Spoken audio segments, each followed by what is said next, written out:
Everyone, and welcome to episode 12 of Reading with Rushbrook. Today I'm going to read you There's No Such Thing as a Dragon. Now there's a little story about this book because this is one of my favourite stories when I was younger, and this is my actual book. And if you look inside the cover, it says my name from year 1, which my mum must have wrote inside.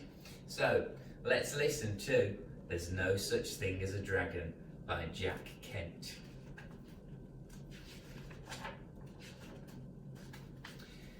Billy Bixby was rather surprised when he woke up one morning and found a dragon in his room. It was a small dragon, about the size of a kitten. The dragon wagged its tail happily when Billy patted its head. Billy went downstairs to tell his mother. "There's no such thing as a dragon," said Billy's mother, and she said it as if she meant it. Billy went back to his room and began to dress. The dragon came close to Billy and wagged its tail, but Billy didn't pat it. If there's no such thing as a dragon, it's silly to pat it on the head. Billy washed his face and hands and went down to breakfast. The dragon went too. It was bigger now, almost the size of a dog. Billy sat down at the table. The dragon sat down on the table. This sort of thing was not usually permitted in Billy's house, but there wasn't much Billy's mother could do about it. She had already said there was no such thing as a dragon, and if there's no such thing as a dragon, you can't tell it to get down off the table. Mother made some pancakes for Billy, but the dragon ate them all. Mother made some more, but the dragon ate those too.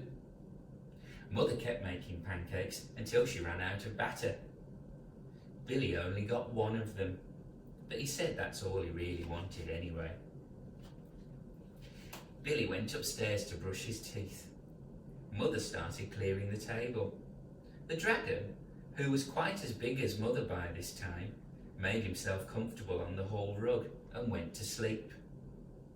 By the time Billy came downstairs, the dragon had grown so much he filled the hallway. Billy had to go around the way of the living room to get to where his mother was. "I didn't know dragons grew so fast," said Billy. "There's no such thing as dragons," said Mother firmly. Cleaning the downstairs took Mother all morning, what with the dragon in the way, and having to climb in and out of windows to get from room to room. By midday, the dragon filled the house.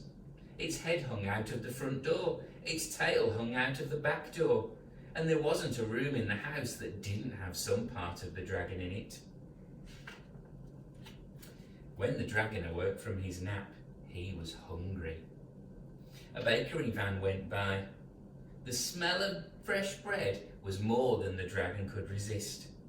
The dragon ran down the street after the bakery van. The house went too, of course, like the shell on a snail. The postman was just coming up the path with some post for the Bixbys when their house rushed past him and headed down the street. He chased the Bixby's house for a few blocks, but he couldn't catch it.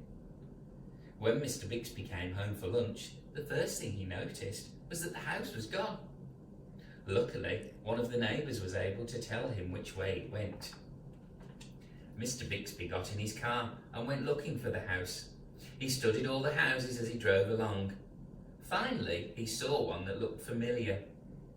Billy and Mrs. Bixby were waving from an upstairs window. Mr. Bixby climbed over the dragon's head, onto the porch roof and through the upstairs window.